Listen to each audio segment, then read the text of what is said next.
Los franceses le dan el último adiós al fallecido expresidente Jacques Chirac. Miles de personas llegaron al Palacio Nacional de los Inválidos, donde se recuerda a los héroes, para presentar sus respetos al líder fallecido el jueves pasado. Tendremos informe desde París. Según los primeros resultados, el conservador Partido Popular de Sebastian Kurz triunfó en las elecciones parlamentarias de Austria con más del 37% de los votos y deberá hacer alianzas para formar gobierno. A pesar del voto de censura en mayo que obligó a adelantar los comicios, Kurz recibió el apoyo popular. En el Día Mundial contra la Tiranía, Hong Kong fue escenario de nuevas protestas prodemocráticas contra el gobierno regional de Carrie Lam y una vez más, la manifestación terminó en disturbios y enfrentamientos con las fuerzas de seguridad. Muy buena noche, gracias por continuar con nosotros en France 24. Soy Raúl Blanco, un gusto saludarlos nuevamente. Comenzamos este informativo. En París, miles de personas hicieron fila durante horas para ingresar al Palacio Nacional de los Inválidos y rendir un último homenaje al fallecido expresidente Jacques Chirac. El ataúd del exmandatario, fallecido el pasado jueves, permanecerá en el edificio toda la noche antes de su funeral, que se llevará a cabo este lunes en medio del luto nacional declarado por el gobierno francés. Más detalles sobre la despedida del exmandatario Galo en el siguiente informe. En el lugar donde Francia honra a sus héroes, el expresidente Jacques Chirac recibió uno de los últimos homenajes públicos en su honor. El coche fúnebre llegó al Palacio de los Inválidos minutos antes de la ceremonia. Miles de personas lo esperaban para un último adiós. Hubo sentimientos encontrados entre los asistentes. Chirac fue alguien muy importante. Hemos perdido a un gran presidente. Él dio toda su vida por nuestro país, así que quise estar aquí. De él estamos hablando hace mucho tiempo, desde que yo era niña, y él era el presidente, por todas estas cosas y por mi familia sobre todo. Yo lo conocí por sus intervenciones internacionales, lo vimos en los medios, lo vimos en los periódicos. Fue un hombre humanista que amaba el país, que amaba a todo el mundo, que amaba la cultura, y vine aquí hoy para rendirle homenaje.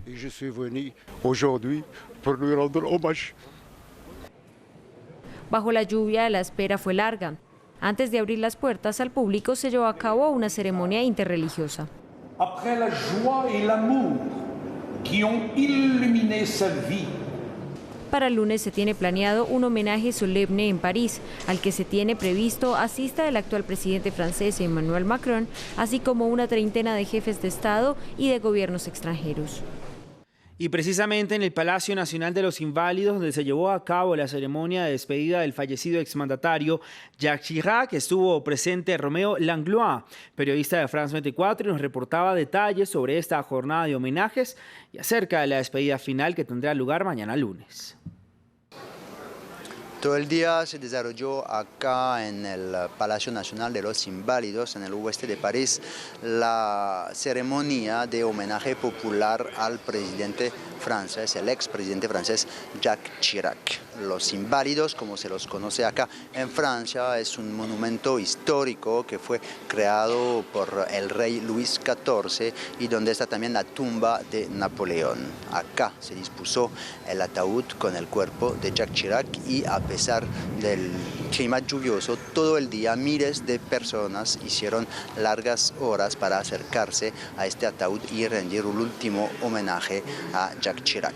Acá en el patio principal de los Inválidos el ambiente fue de contemplación, se escucharon extractos de discursos de Jacques Chirac, se escuchó también música clásica de los compositores que a él más le gustaban. La mayoría de las personas que vinieron eran parisinos, pero también llegó muchísima gente de provincia, muchos hicieron largas horas de tren o de carro para llegar a la capital y para este último homenaje. Mañana en Francia se dará, mañana lunes, una serie de actas oficiales para el homenaje oficial a Jacques Chirac con miembros del gobierno y miembros de la clase política, y también se dará un minuto de silencio en las administraciones públicas. De Francia nos vamos a Austria porque el Partido Popular del líder conservador Sebastian Kurz se quedó con el triunfo en las elecciones parlamentarias celebradas este domingo.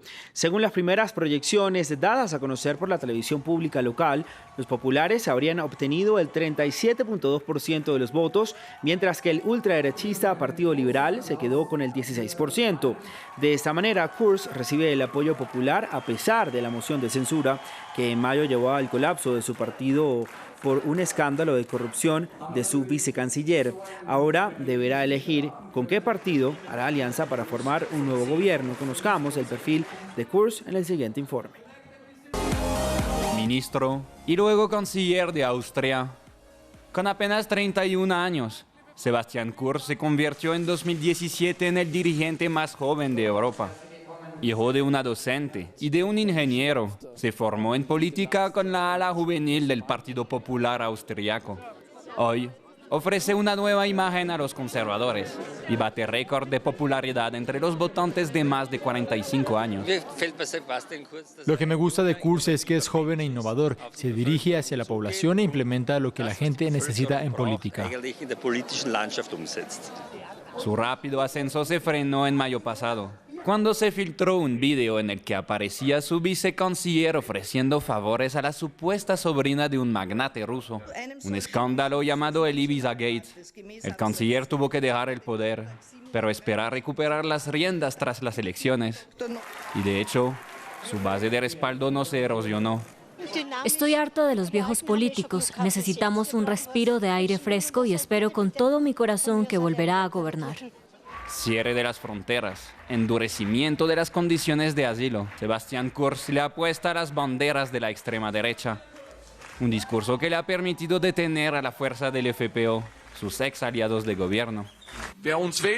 Los que votarán para nosotros obtendrán una política coherente en lucha contra la inmigración, en reducciones de impuestos, en ausencia de nueva deuda y una política responsable.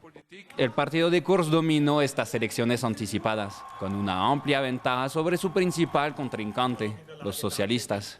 Pero aún así, tendrá que buscar alianzas para tener mayoría en el Parlamento. Cambiamos ahora de información. Con violentos enfrentamientos finalizó en Hong Kong una nueva jornada de manifestaciones. La policía lanzó gases lacrimógenos, cañones de agua y balas de goma para dispersar a los manifestantes. Y es que ahora las multitudinarias concentraciones piden mantener la independencia de la región, buscan sabotear la celebración de los 70 años de la República Popular China el próximo martes. Informe de Daniela Blandón. Escenas como esta ya son comunes en Hong Kong. Decenas de miles de manifestantes continúan en las calles en el 17º fin de semana consecutivo de protestas prodemocráticas, en las que piden voto universal y la liberación de activistas presos. Este domingo se concentraron frente a la sede de gobierno con un nuevo objetivo: conmemorar el Día Mundial contra la Tiranía. Esto es más que una protesta contra la situación en Hong Kong, es una protesta contra la tiranía de Beijing.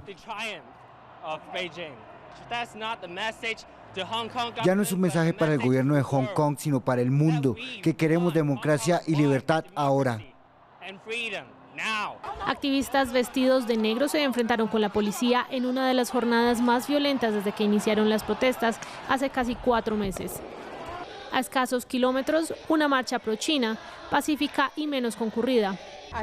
Estoy orgullosa de ser china, orgullosa de vivir en Hong Kong. Deseo que los chicos en Hong Kong despierten porque ellos no saben cómo será el futuro. Sé que van a despertar, es solo cuestión de tiempo. China avanza en los preparativos para celebrar por lo alto los 70 años de su fundación el próximo martes. Una lluvia de críticas cayó sobre la jefa de gobierno Carrie Lam por haber viajado a Beijing a celebrar en medio del caos en Hong Kong. En Afganistán continúa la expectativa y la relativa calma tras las elecciones generales, unos comicios marcados por ataques terroristas que acabaron con la vida de 2 personas y amenazas violentas. Nuestra enviada especial a Kabul, Catalina Gómez Ángel, con los detalles. En la medida que pasan las horas, se conocen más detalles de lo que realmente sucedió el día de las elecciones, especialmente en cuestión de seguridad, a pesar de que el gobierno dice que pudieron controlar muchísimos de los ataques de los talibanes gracias al despliegue militar que hicieron en el país. Se conocen que hubo por lo menos 260 ataques, la mitad de ellos al menos a colegios electorales. Murieron por lo menos 30 personas, 23 de ellos policías y más de 100 quedaron heridos, 70 de ellos civiles, a pesar de que las organizaciones internacionales han hecho un llamado a los candidatos a contenerse y a no dar declaraciones a la espera de que salgan los resultados oficiales que deben salir a mediados de octubre. Ya con las horas los candidatos empiezan a dar declaraciones. El principal contendor del presidente Ashraf Ghani, Abdullah, dijo en un tuit que no debería tenerse en cuenta el conteo biométrico si se quería tener claridad y en las elecciones y ser precisas. Esto va en contra de lo que ha dicho el gobierno, que ha apostado por este sistema electoral. Así que estamos a la espera de saber realmente cuál va a ser la reacción de los candidatos y qué va a pasar con estas elecciones que muchos van a reclamar. Dicen desde ya que fueron fraudulentas.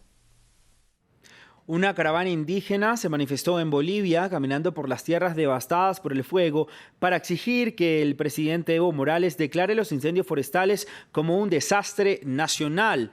Así esperan que pueda entrar al país ayuda internacional, y es que Morales se ha mostrado reacio a hacer una designación al tiempo que se hace campaña para un cuarto mandato presidencial de cara a las elecciones de este 20 de octubre.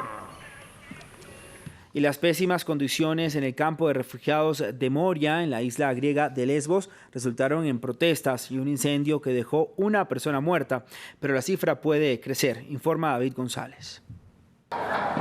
Caos en la isla griega de Lesbos, lugar de uno de los principales campos de recepción de refugiados de Europa y que está en el ojo de las organizaciones de derechos humanos por las malas condiciones en las que malviven miles de personas que buscan protección. Aún para los miembros del Parlamento Europeo es difícil de creer lo que pasa en su suelo. Esto está sucediendo bajo nuestra vigilancia en Europa. Es profundamente vergonzoso y enfurecedor. Es el resultado de las decisiones políticas y algunos todavía tienen el valor de llamar al acuerdo de Turquía un éxito.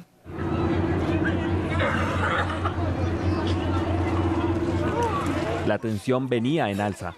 La sobrepoblación, la falta de recursos para atender a los rescatados y el confinamiento, en lo que algunos han llamado un apartheid social, eran los ingredientes que estaban por hacer ebullición. El ACNUR lo había denunciado días atrás. Se había aliviado tras transferencias de gran escala, pero en los meses pasados el número se ha incrementado. Ahora tenemos 12.000 personas en un espacio donde no caben más de 3.000. Y para las personas viviendo en Moria las condiciones eran inhumanas. La vida acá no tiene ningún significado, nada tiene sentido. Todos estamos sufriendo, es una lucha continua, por cada comida, por cada documento, por todo. Lo peor es que el flujo de personas que huyen de las guerras, la pobreza o el colapso económico de sus países no se detiene en las costas de Lesbos, puerta de entrada de Europa. Y más de 100 migrantes venezolanos y jóvenes colombianos, todos músicos de profesión, se unieron en el primer concierto de la Orquesta Sinfónica de la Juventud. La iniciativa busca promover la integración musical y cultural de los dos países en medio de la crisis migratoria que se concentra en Colombia. Veamos el informe de Ángela Gómez. Una orquesta para la integración. Un centenar de jóvenes colombianos y migrantes venezolanos tocaron juntos esta semana en Bogotá, Colombia, en el primer concierto de la recién fundada Orquesta Sinfónica de la Juventud.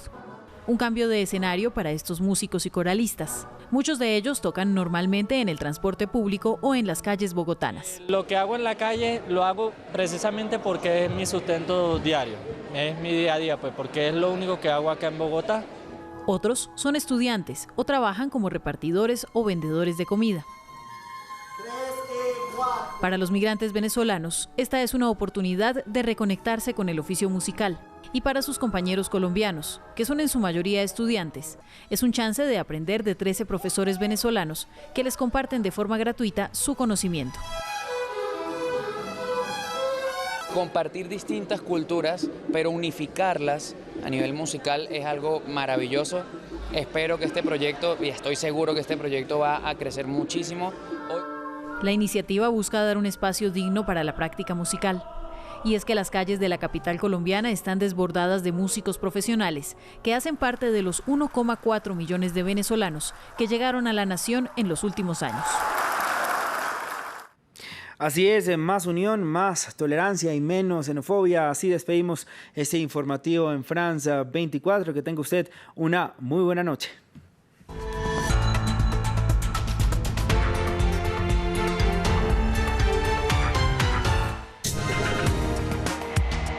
En un instante, deportes.